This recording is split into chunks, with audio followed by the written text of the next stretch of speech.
Bonjour à tous et marhaba de cette semaine en Turquie. On commence ce bulletin, une fois n'est pas coutume, en parlant de Kemal Kılıçdaroğlu et non du chef de l'AKP.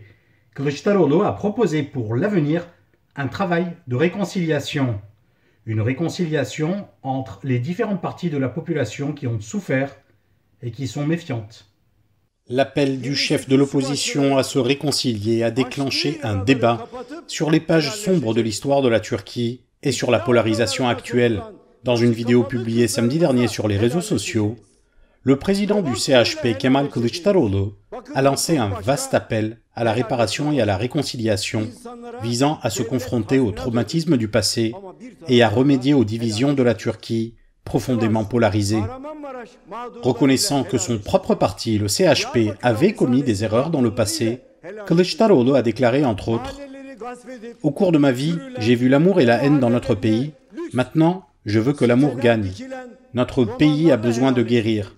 Faire amende honorable ne changera pas le passé, mais peut sauver l'avenir. » Dans sa vidéo de 4 minutes et demie, Kılıçdaroğlu a fait valoir qu'un simple changement de pouvoir à Ankara ne suffirait pas à mettre fin aux divisions du pays, mais a souligné qu'il souhaitait laisser un héritage positif. Le CHP, fondé par Atatürk, est le parti qui a créé la République et revendique fortement son héritage progressiste. Mais l'opposition lui fait aussi endosser la somme totale des errements qu'a pu connaître la Turquie moderne en presque un siècle d'existence. À travers cet appel, Kılıçdaroğlu a proposé de se libérer de ses poids. Mais le terme employé, helalleşmek, a une connotation religieuse et signifie s'absoudre, faire table rase, s'acquitter mutuellement. Une forme de vérité et réconciliation qui ne dit pas son nom, dont les contours sont encore flous. Quant aux destinataires, ils sont multiples. Prié de les détailler, le candidat pressenti mais non déclaré à l'élection présidentielle a dressé une liste lors de son discours à son groupe parlementaire.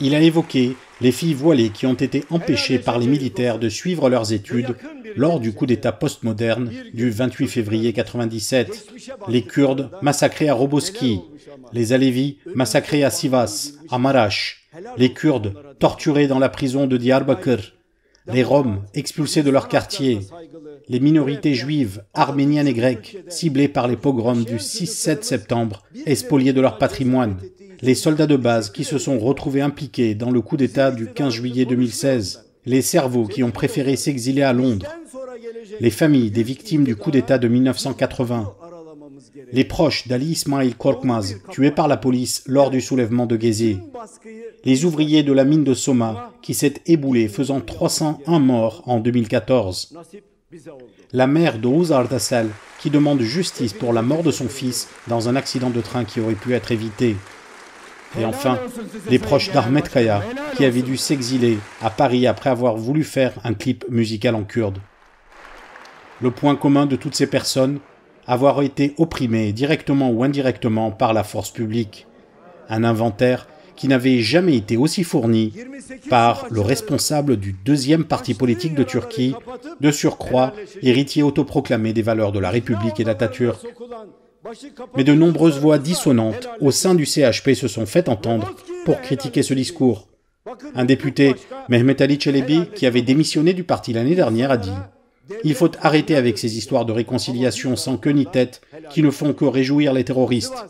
Il ferait mieux de se réconcilier avec Atatürk. » Pour l'AKP, même son de cloche. Ömer Çelik, le porte-parole de l'AKP, a publié lundi une réponse à la vidéo de Kılıçdaroğlu, jetant le doute sur la possibilité qu'une telle réconciliation soit possible.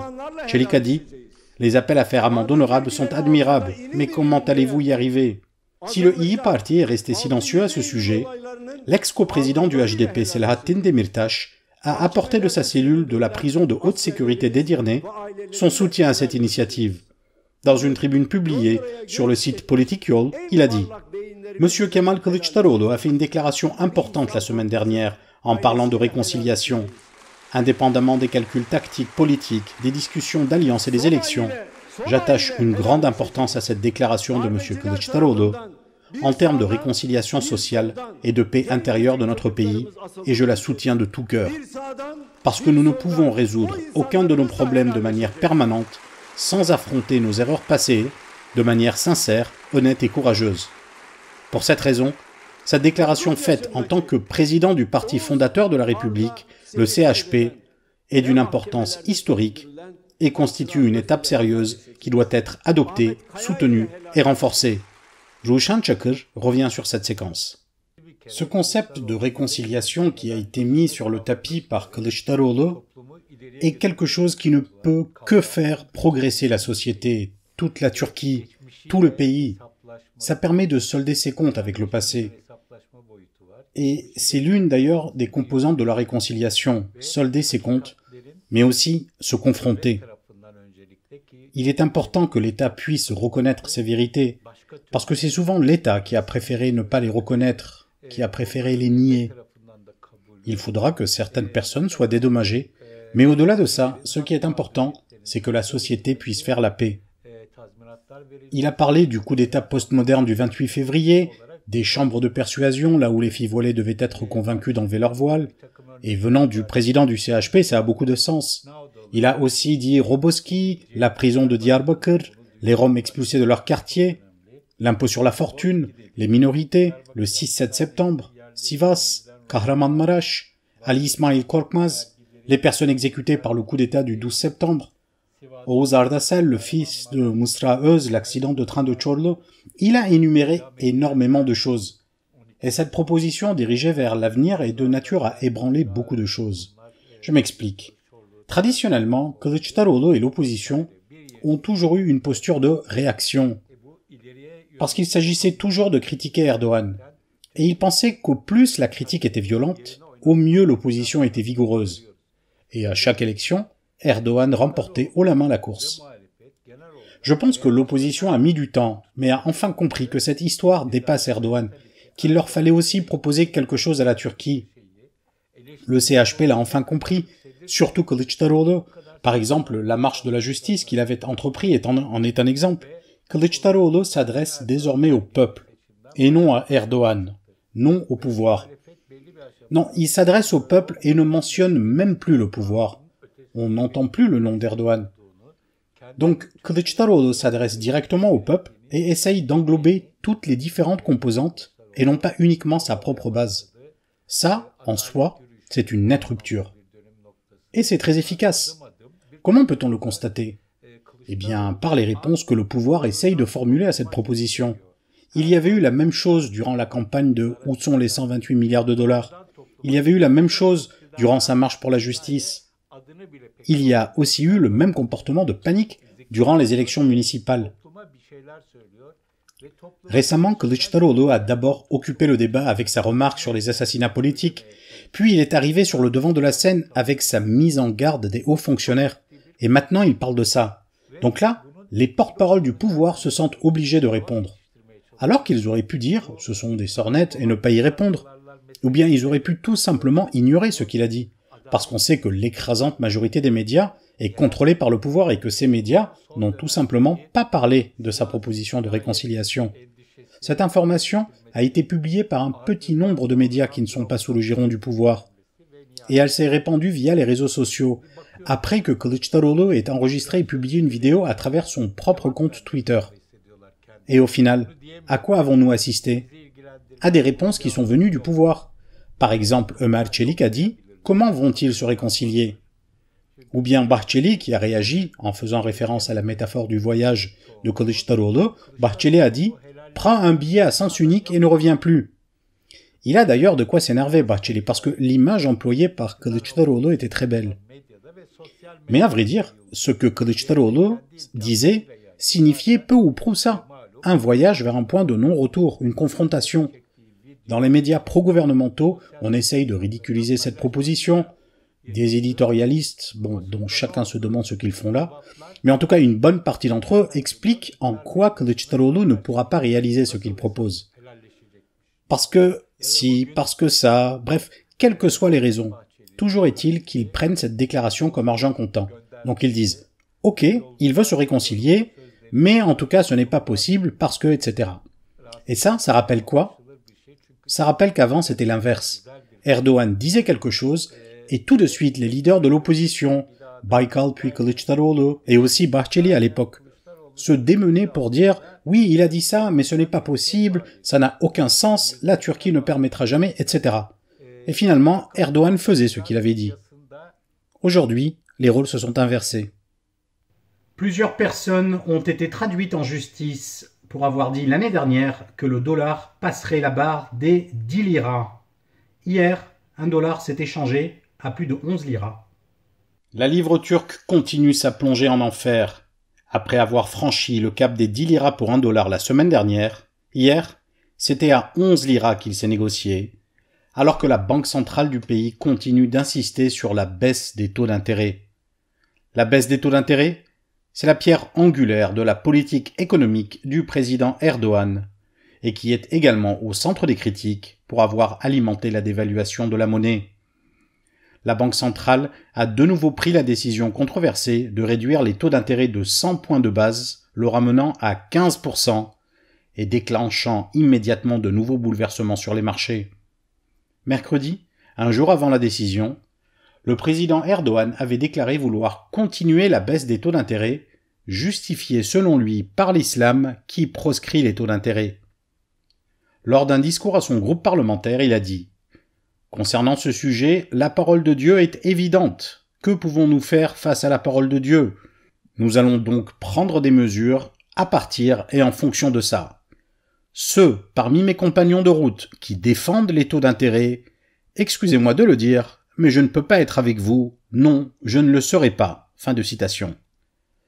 La quasi-totalité du groupe parlementaire a alors applaudi à ces paroles, sauf une personne, Lütfi Elvan, ministre du Trésor et des Finances. Depuis quelques semaines, plusieurs journalistes ont rapporté son désir de démissionner de son poste. Bien que la livre ait perdu plus de 25% de sa valeur cette année seulement, la Banque centrale ne semble pas être en mesure de contrôler la situation.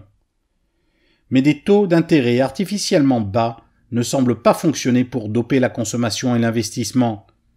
Le chef de l'AKP a critiqué le monde des affaires pour sa frilosité à investir. Il a dit « Puisque vous êtes pour faire des investissements, eh bien voilà des crédits pas chers. Pourquoi ne faites-vous pas des investissements? Allez-y, faites-le. » Et quand on leur dit ça, ils s'enfuient. Mais quel genre d'entrepreneurs sont ces personnes? Fin de citation. La quasi-totalité des économistes qui se sont exprimés ont critiqué vivement cette décision. Quant à Kemal Kılıçdaroğlu, il a réitéré son appel à des élections anticipées, l'unique moyen, selon lui, de sortir de cette impasse. Il a publié sur Twitter « Le directeur de la Banque centrale Erdogan a entraîné le pays dans la catastrophe et nous sommes 84 millions à en pâtir des conséquences. Tout le pays attend les lendemains avec impatience. Est-ce que notre nation méritait ce traitement? Ne t'enfuis plus, Erdogan. Seules des élections anticipées arrangeront cette situation. » C'est devenu tristement banal. Des citoyens d'un pays étranger sont arrêtés en Turquie pour terrorisme et ou espionnage, puis sont relâchés après intervention de leur pays d'origine, puis intervention de la présidence. Le dernier exemple en date, un couple de touristes israéliens.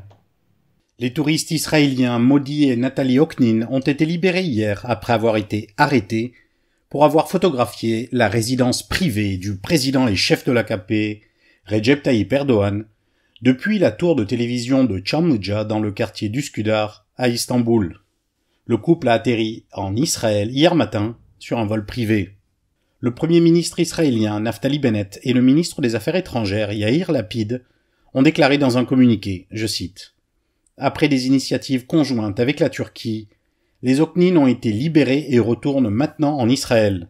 Nous remercions le président et le gouvernement de la Turquie pour leur coopération et souhaitons la bienvenue aux Oknin de retour chez eux. » Fin de citation. Le couple avait été initialement détenu pour avoir pris une photo de la maison d'Erdogan depuis la tour de télévision de Çamlıca, un émetteur et une tour d'observation située à environ 500 mètres de la résidence du président. La construction de cette tour avait pourtant été commandée par le président lui-même et est particulièrement prisée des touristes pour sa vue imprenable. Un membre zélé du personnel de la tour aurait entendu le couple parler de la résidence et les aurait signalés à la police. Lors de l'arrestation du couple, la police avait préconisé l'expulsion et informé les autorités israéliennes de l'affaire. Le couple a ensuite été transféré au tribunal de Çağlayan, où leurs déclarations ont été recueillies. Le 12 novembre, les Oknin, qui avaient partagé quelques jours plus tôt une vidéo où ils expliquaient que les touristes pouvaient se sentir en sécurité en Turquie, ont été inculpés d'espionnage politique et militaire. Mardi 16 novembre, le ministre de l'Intérieur Süleyman Soylu avait fait part de ses craintes que ce problème ne soit long à résoudre et avait accusé le couple d'espionnage. La libération surprise d'un couple faisant l'objet d'accusations graves est-elle survenue par une intervention présidentielle ? Officiellement, non. En tout cas, le couple Oknin rejoint la liste des personnes étrangères détenues pour terrorisme ou espionnage avant leur libération express aux côtés de l'américain Peter Brunson, de l'allemand Deniz Yücel, du français Lou Bureau. Quant à Osman Kavala, il ne dispose pas d'une autre nationalité que la nationalité turque. La Turquie explore son histoire et surtout les pages qu'elle a voulu oublier grâce à la série The Club sur Netflix. Allez la voir. Si avec la série Ethos, la Turquie avait débattu du vivre ensemble actuel entre les différentes composantes de la population, la série The Club, disponible sur Netflix France également, propose une introspection sur la communauté juive séfarade des années 50 autour d'un cabaret du quartier pimpant de Pera, l'actuel Taksim. La série aborde les conséquences de la loi nommée Impôt sur la fortune qui visait surtout les minorités non musulmanes, juives, arméniennes et grecques, et qui avait conduit à la spoliation de leur patrimoine au profit d'une bourgeoisie turque sunnite. Une fois n'est pas coutume, de nombreux journalistes et intellectuels juifs séfarades se sont réjouis que leur communauté ne soit pas représentée, caricaturée, soit en usurier avide, soit en train de comploter secrètement. La série permet de redécouvrir le ladino, un castillan parlé par la communauté séfarade venue d'Espagne. Nessi Altaras, rédacteur en chef du journal Avlaremos, a répondu aux questions de Shukran Shanjakichar. Je crois qu'on peut parler d'un sentiment de crainte qui perdure encore aujourd'hui et qui est peut-être encore plus évident, parce qu'à l'époque nous étions plus nombreux. Dans les années 50, nous étions environ 40 000 et plus, mais aujourd'hui il ne reste plus qu'un quart de cette communauté, nous sommes 10 000 à l'heure actuelle. Alors que, bien sûr, le reste de la population a énormément augmenté. Et d'ailleurs, nous sommes en minorité dans les endroits où l'on habite aussi. On ne peut plus parler de quartier juif à proprement parler, comme l'on peut le voir d'ailleurs dans cette série. Et d'ailleurs, ça a un rapport aussi avec l'existence de la langue ladino. Jusqu'aux années 50, voire 60-70, les gens pouvaient passer leur journée en parlant ladino. Par exemple, pour une femme qui habitait le quartier de Galata, il lui était possible d'aller faire ses courses, de discuter avec son ami, d'acheter des journaux, des fruits et légumes, tout ça en ladino, sans avoir à parler turc. Aujourd'hui, ce n'est plus possible. Et si aujourd'hui ce n'est pas possible, c'est parce que les pouvoirs publics l'ont voulu, l'ont décidé, et cette volonté a été soutenue par les élites juives avec un désir de s'assimiler. Et cela nous a conduit à la situation actuelle. C'est l'une des raisons de l'immigration d'aujourd'hui. Et c'est tout pour cette semaine. Merci de votre fidélité. Türkiye'nin sivil, bağımsız, özgür ve çoğulcu bir medya ortamına ihtiyacı var. Medyascope 20 Ağustos 2015'te bu ihtiyacı karşılamak üzere yola çıktı. Ama yolumuz uzun. Bu yolculukta bize Patreon veya YouTube'un katıl butonu üzerinden katkıda bulunabilirsiniz. Destek verin, sizinle güçlenelim.